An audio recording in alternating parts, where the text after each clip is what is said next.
नमस्कार, आप देख रहे हैं खबर दोपहर में। हूं प्रीति सिंह। आइए शुरुआत करते हैं सुर्खियों के साथ। अवमानना मामले में कांग्रेस अध्यक्ष राहुल गांधी ने सुप्रीम कोर्ट से बिना शर्त मांगी माफी, दायर किया नया हलफनामा। सुप्रीम कोर्ट के हवाले से प्रधानमंत्री के खिलाफ दिया था बयान। शुक्रवार को होगी अगली सुनवाई।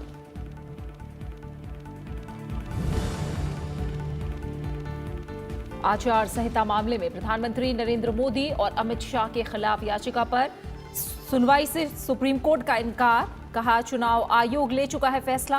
कांग्रेस सांसद सुष्मिता देव ने दायर की थी याचिका।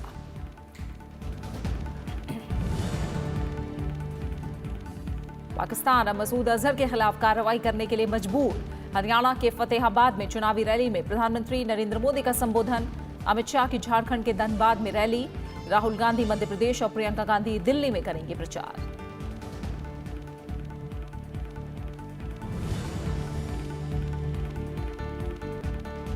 छत्तीसगढ़ के दंतेवाड़ा और सुकमा सीमा पर सुरक्षा बलों और नक्सलियों के बीच मुठभेड़।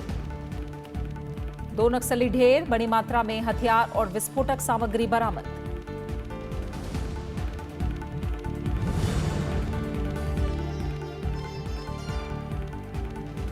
पाकिस्तान के लाहौर में सूफी दरगाह के पास धमाका। 5 पुलिसकर्मियों समेत 9 लोगों की मौत, कई लोग जख्मी। अब तक किसी समूह ने नहीं ली जिम्मेदारी। प्रधानमंत्री इमरान खान ने की धमाकों की निंदा।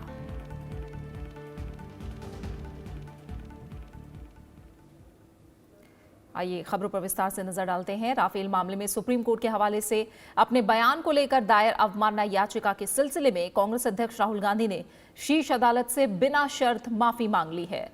मामले की शुक्रवार को सुनवाई होनी है, लेकिन उससे पहले भी आज राहुल गांधी ने सुप्रीम कोर्ट में 3 पेज का नया हलफनामा दायर करके अपने बयान पर बिना शर्त माफी मांगी। ताजा हलफनामे में राहुल गांधी ने कहा कि वो सुप्रीम कोर्ट का सम्मान करते हैं। राहुल गांधी ने अपने माफीनामे में कहा है कि ऐसा बयान देने की उनकी कोई मंशा नहीं थी, ना ही उन्होंने जानबूझकर ऐसा किया और ना ही न्यायिक प्रक्रिया में वो किसी तरह की बाधा पहुंचाना चाहते थे। उन्होंने सुप्रीम कोर्ट से गुहार लगाई है कि अब उनके खिलाफ दायर अवमानना मामले को बंद कर देना चाहिए। इससे पहले भी राहुल गांधी ने हलफनामे दाखिल करके अपने बयान पर खेद जताया था। बाद में सुप्रीम कोर्ट के सख्त रुख के बाद उन्हें बिना शर्त माफी मांगनी पड़ी है। दरअसल राफेल डील में कथित भ्रष्टाचार को लेकर प्रधानमंत्री नरेंद्र मोदी पर हमलावर कांग्रेस अध्यक्ष राहुल गांधी ने सुप्रीम कोर्ट के हवाले से विवादित बयान दिया था, जिसके बाद बीजेपी नेता मीनाक्षी लेखी ने सुप्रीम कोर्ट में अवमानना की याचिका दाखिल की थी। लेखी की अवमानना याचिका पर सुप्रीम कोर्ट ने राहुल गांधी से स्पष्टीकरण मांगा था, जिसके बाद उन्होंने खेद जताते हुए कहा था कि चुनावी सरगर्मी और जोश में उन्होंने बयान दिया था। राहुल गांधी के इस जवाब पर सुप्रीम कोर्ट संतुष्ट नहीं हुआ था।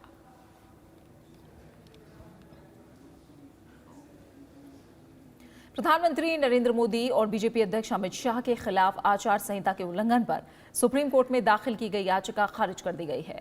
अदालत का कहना है कि चुनाव आयोग ने इस मामले में फैसला कर दिया है, इसलिए याचिका बेअसर होती है और इसे खारिज कर दिया जा रहा है। इस याचिका को कांग्रेस की सुष्मिता देव ने दाखिल किया था। सुप्रीम कोर्ट ने फिर साफ किया है कि असम में एनआरसी को अंतिम रूप देने की मियाद नहीं बढ़ाई जाएगी। असम में राष्ट्रीय नागरिकता रजिस्टर यानी एनआरसी को अंतिम रूप देने की तारीख 31 जुलाई है। चीफ जस्टिस रंजन गोगोई और जस्टिस आरएफ नरीमन की पीठ ने असम एनआरसी कोऑर्डिनेटर प्रतीक हजेला को दावों और आपत्तियों को निपटाने के मामले में पूरी छूट भी दी है।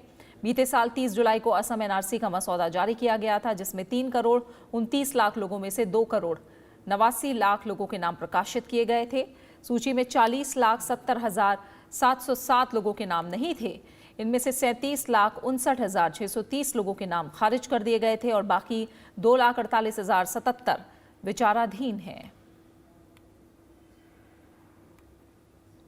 और अब लोकसभा चुनाव से जुड़ी कुछ खबरें।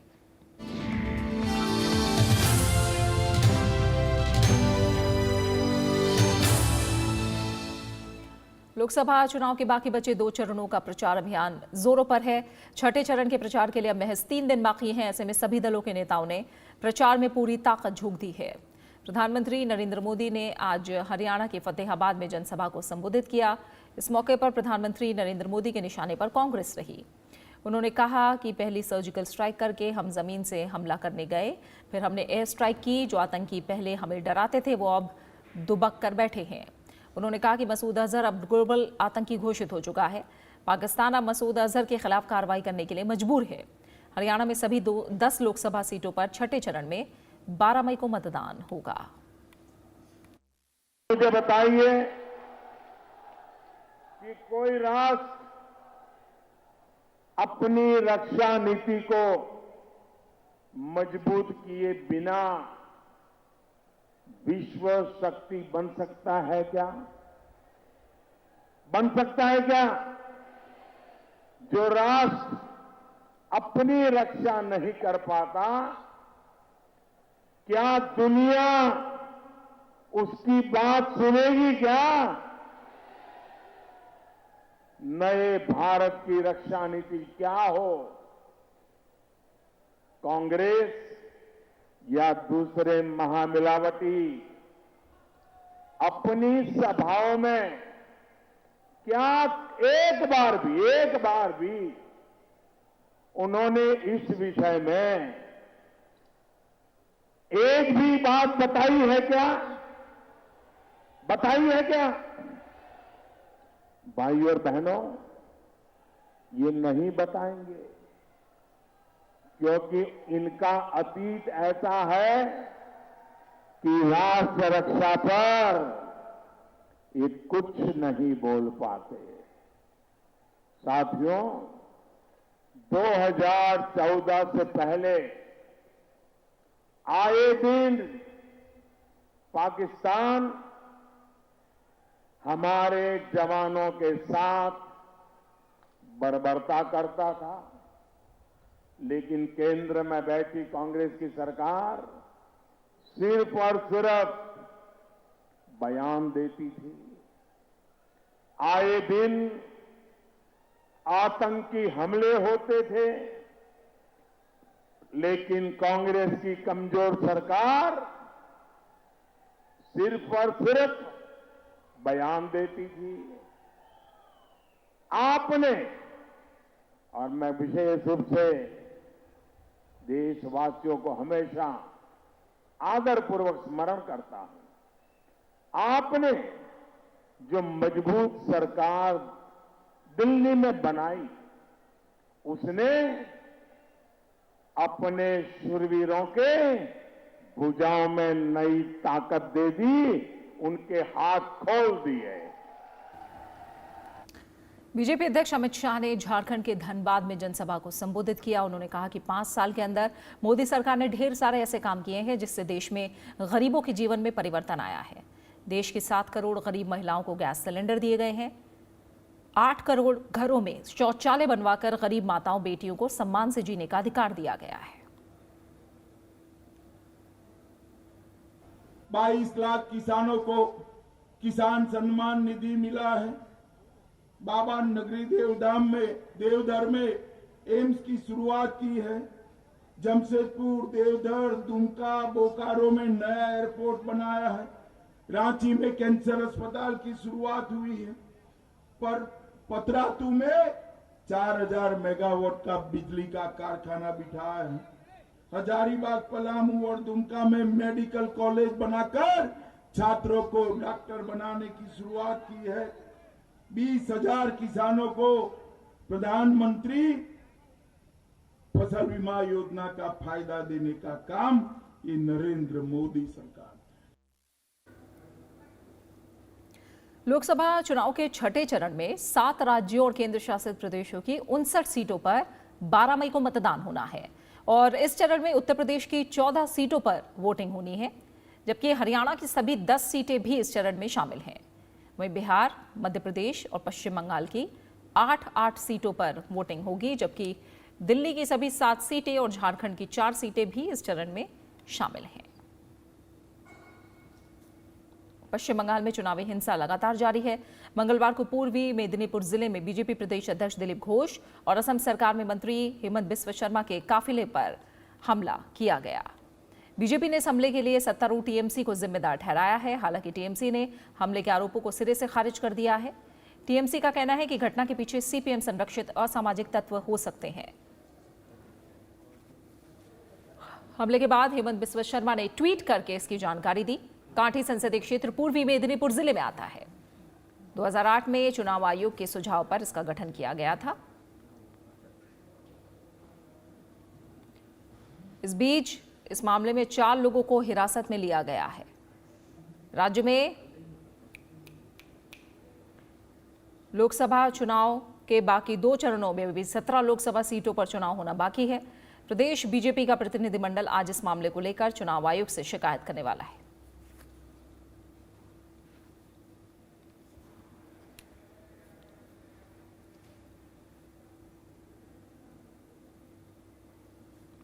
और हरियाणा के गुरुग्राम में राजनाथ सिंह इस समय रैली को संबोधित कर रहे हैं। आइए आपको सीधा लिए चलते हैं। कुछ नहीं हुआ था जहां तक हमारी जानकारी।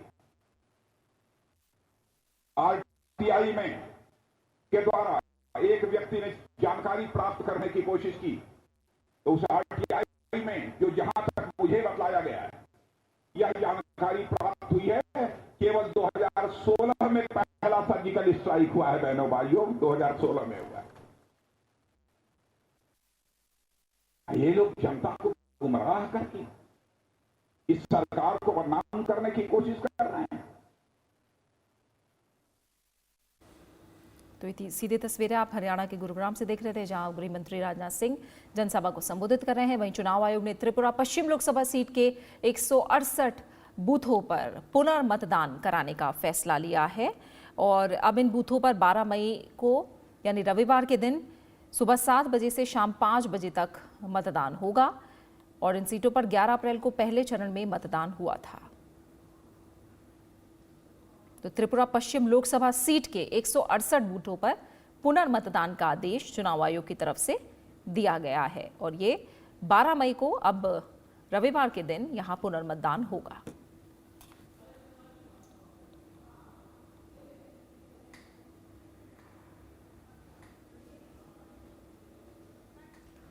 वहीं दिल्ली की सभी सीटों पर चुनाव प्रचार चरम पर है। पूर्वी दिल्ली लोकसभा सीट पर इस बार त्रिकोणीय मुकाबला है। बीजेपी ने यहां से उम्मीदवार बदलते हुए पूर्व क्रिकेटर गौतम गंभीर को मैदान में उतारा है। कांग्रेस ने 3 बार के विधायक अरविंदर सिंह लवली को टिकट दिया है। वहीं आम आदमी पार्टी ने आतिशी मारलेना को उम्मीदवार बनाया है और तीनों उम्मीदवार ज्यादा से ज्यादा मतदाताओं तक पहुंचने के लिए रोड शो, पदयात्रा और डोर टू डोर प्रचार पर जोर दे रहे हैं। पूर्वी दिल्ली लोकसभा क्षेत्र इस बार हाई प्रोफाइल सीट बन गई है। बीजेपी ने यहां पर पूर्व क्रिकेटर गौतम गंभीर पर दांव लगाया है। वो जोर शोर से प्रचार में जुटे हुए हैं। रोड शो, जनसभा के जरिए वो लोगों तक पहुंचने की कोशिश कर रहे हैं। प्रचार के दौरान मिल रहे समर्थन से वो बेहद उत्साहित हैं। देखिए, मुद्दे सिर्फ साफ ये है कि हम झूठे प्रोमिसेस नहीं करेंगे, वो प्रोमिसेस करेंगे जो दिल्ली में दिल्ली वासियों के लिए बहुत ज़्यादा इंपॉर्टेंट, चाहे वो साफ हवा हो, चाहे वो साफ पानी हो, चाहे वो बेसिक इंफ्रास्ट्रक्चर हो। हम दिल्ली को लंदन और पेरिस बनाने के वायदे नहीं करेंगे और उसकी वजह से सत्ता हासिल नहीं करेंगे। कांग्रेस ने यहां से इस बार गांधीनगर विधानसभा से 3 बार विधायक रह चुके अरविंदर सिंह लवली को टिकट दिया है। अरविंदर सिंह लवली प्रतिद्वंदी उम्मीदवारों की तुलना में अनुभवी हैं, लेकिन फिर भी वो जनसंपर्क और डोर टू डोर प्रचार के जरिए कोई कोर कसर नहीं छोड़ रहे हैं। उनका कहना है कि आप और बीजेपी के उम्मीदवार यहाँ पॉलिटिकल टूरिज्म पर आए हैं। तो आगे भी लड़ूंगा, कभी तो इस दिल्ली से ही लड़ूंगा, तो इस दिल्ली के बाहर कहीं जाना नहीं है। तो इसलिए मेरा ये कहना है कि मैं तो चुनाव लड़ रहा हूँ इस दिल्ली के लिए, वो चुनाव लड़ रहे हैं पार्लियामेंट में जाने के लिए। तो ये फ़र्क है, वो पॉलिटिकल टूरिज्म पे आए हुए हैं, वो इलेक्शन में लोगों के वोट मांगने जा रहे हैं, मैं अपने घर के लोगों से मिलने जा रहा हूँ। बात करें आम आदमी पार्टी के उम्मीदवार आतिशी मारलेना की, तो वो आम आदमी पार्टी के काम और पूर्ण राज्य के दर्जे के मुद्दे पर वोट मांग रही हैं।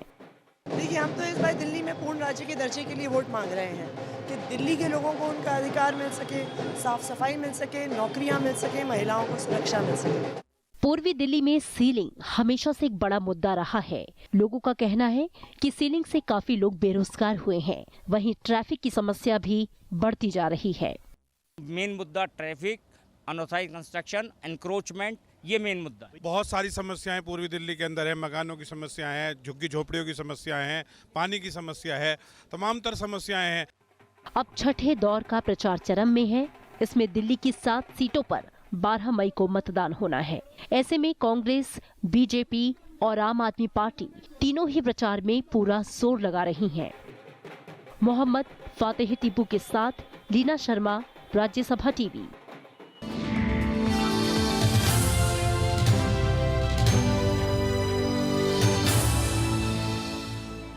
बात कुछ और अहम खबरों की। छत्तीसगढ़ के दंतेवाड़ा में सुरक्षा कर्मियों को कामयाबी मिली है। दंतेवाड़ा में डीआरजी और एसटीएफ की संयुक्त टीम ने मुठभेड़ के दौरान 2 नक्सलियों को मार गिराया।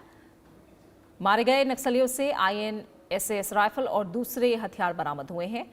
मुठभेड़ में मारे गए नक्सलियों में एक महिला नक्सली भी शामिल है।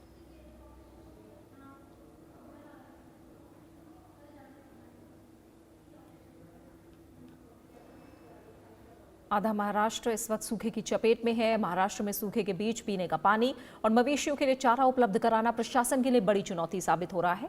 महाराष्ट्र की कुल 358 तहसीलों में 151 में सूखे की भीषण मार पड़ रही है। राज्य की 151 तहसीलें सूखाग्रस्त घोषित हो चुकी हैं। जलाशयों में पानी महज 19% बचा है। पिछले साल के मुकाबले जलाशयों में करीब 12% पानी कम है।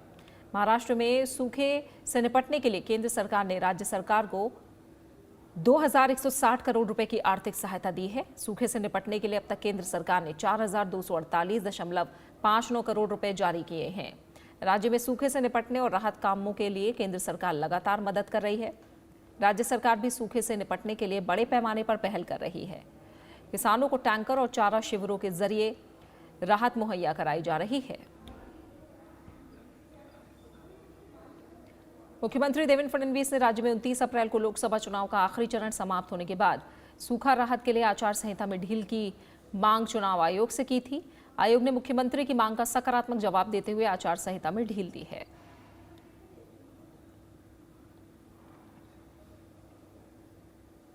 स्वास्थ्य मंत्रालय ने मेडिकल काउंसिल ऑफ इंडिया के निदेशक मंडल की सलाह पर 2019-20 तक नीट पीजी के लिए दाखिला लेने के लिए अनिवार्य अंकों को 6 परसेंटाइल घटाने का फैसला लिया है।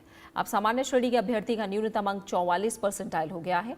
दिव्यांगों के लिए 39 परसेंटाइल, जबकि SC, ST और OBC परीक्षार्थियों के लिए कट ऑफ 34 परसेंटाइल हो गया है। इस कट ऑफ को पार करने वाले छात्र अब 2019-20 के लिए मेडिकल के परास्नातक पाठ्यक्रम में दाखिला ले सकेंगे।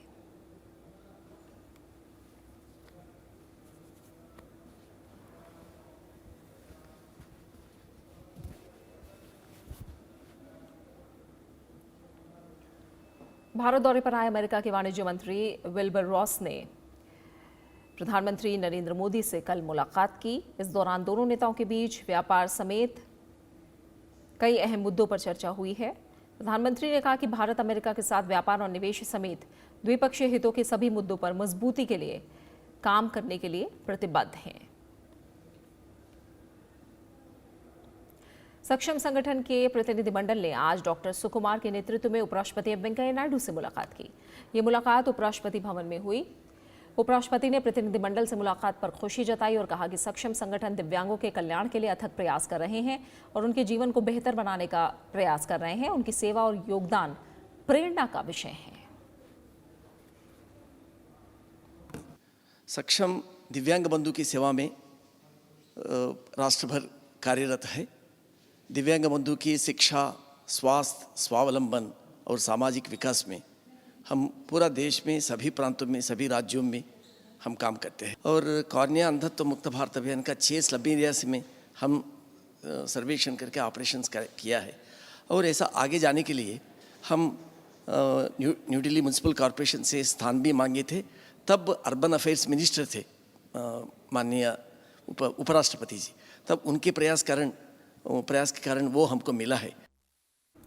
उपराष्ट्रपति वेंकैया नायडू 4 दिवसीय वियतनाम की यात्रा पर कल रवाना होंगे। इस यात्रा का मकसद दक्षिण पूर्व एशिया देशों के साथ भारत के रिश्तों को और बेहतर बनाना है। इस यात्रा के दौरान उपराष्ट्रपति वेंकैया नायडू वियतनाम के शीर्ष नेतृत्व के साथ मुलाकात करके व्यापार, निवेश समेत आपसी हितों से जुड़े कई अहम मुद्दों पर चर्चा करेंगे।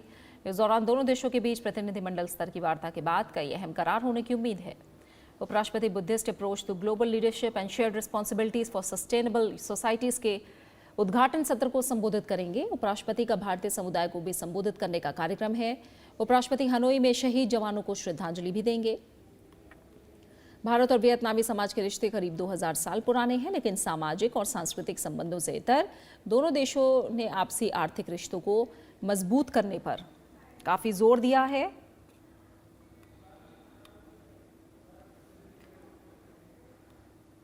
दोनों देशों ने आर्थिक संबंध और बढ़ाते हुए 2020 तक आपसी व्यापार को दुगना करने पर सहमति जताई है।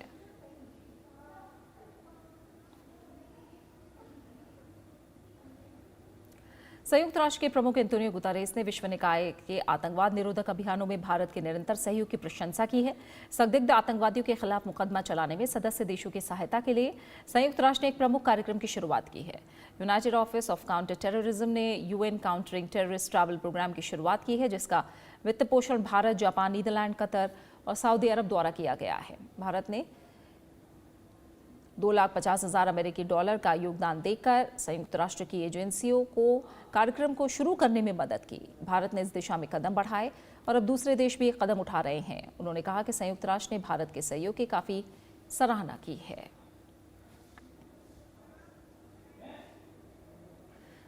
संयुक्त राष्ट्र में भारत को फिर बड़ी कामयाबी मिली है। भारत की जगजीत पवाड़िया को इंटरनेशनल नारकोटिक्स कंट्रोल बोर्ड का दोबारा सदस्य चुना गया है। उन्होंने अपने प्रतिद्वंदी चीन के हाओ वेई को हराकर रिकॉर्ड वोटों से जीत हासिल की। संयुक्त राष्ट्र आर्थिक और सामाजिक परिषद में पहले राउंड की वोटिंग में जगजीत पवाड़िया के पक्ष में 44 वोट पड़े। हालांकि इस चुनाव में जीतने के लिए सिर्फ 28 वोटों की जरूरत होती है। संयुक्त राष्ट्र में भारत के राजदूत सैयद अकबरुद्दीन ने ट्वीट करके इसकी जानकारी दी। जगजीत पवाड़िया ने INCB में दोबारा चुने जाने पर खुशी जाहिर की, साथ ही निष्पक्ष रूप से अपनी सेवाएं देने का वादा किया है। उनका कार्यकाल 2 मार्च 2020 से शुरू होगा और वो 2025 तक अपने पद पर रहेंगी। इससे पहले उन्हें पहली बार साल 2014 में INCB के लिए चुना गया था। पाकिस्तान के पंजाब प्रांत के लाहौर में प्रमुख सूफी दरगाह दाता दरबार के बाहर हुए आत्मघाती हमले में 9 लोगों की मौत हुई है। मरने वालों में 5 पुलिसकर्मी भी शामिल हैं। अब तक किसी समूह ने हमले की जिम्मेदारी नहीं ली है। इस हमले में 25 लोग घायल भी हुए हैं और घायलों को इलाज के लिए अस्पताल में दाखिल कराया गया है। पुलिस अधिकारियों के मुताबिक हमले में पुलिस की एक गाड़ी को निशाना बनाया गया। धमाके के बाद से इलाके में बड़ी संख्या में पुलिसकर्मी पहुंच गए हैं और पूरे क्षेत्र की तलाशी ली जा रही है। दाता दरबार दरगाह दक्षिण एशिया की सबसे पुरानी दरगाहों में से एक है। यहाँ रोजाना हजारों लोग दर्शन के लिए आते हैं और यह धमाका रमजान के महीने में हुआ है। पाकिस्तान के प्रधानमंत्री इमरान खान ने धमाके की निंदा की है। 2010 में भी यहाँ धमाके हुए थे, जिनमें 42 लोगों की मौत हुई थी। दक्षिण अफ्रीका में आज संसदीय और प्रांतीय चुनाव के लिए वोट डाले जा रहे हैं। 1994 में रंगभेद की समाप्ति के बाद छठी बार आम चुनाव के लिए ये वोटिंग हो रही है और ज़्यादा से ज़्यादा संख्या में लोग मतदान करें, इसके लिए सरकार ने राष्ट्रीय छुट्टी का ऐलान किया हुआ है।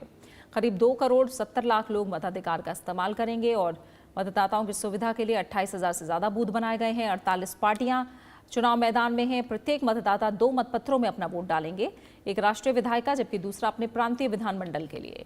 दक्षिण अफ्रीका में सरकार की संसदीय प्रणाली है। नेशनल असेंबली में 400 सदस्य होते हैं जो बंद सूची के आनुपातिक प्रतिनिधित्व द्वारा चुने जाते हैं। और इसी के साथ फिलहाल खबर दोपहर में इतना ही। आप बने रहिए राज्यसभा टीवी के साथ। नमस्कार।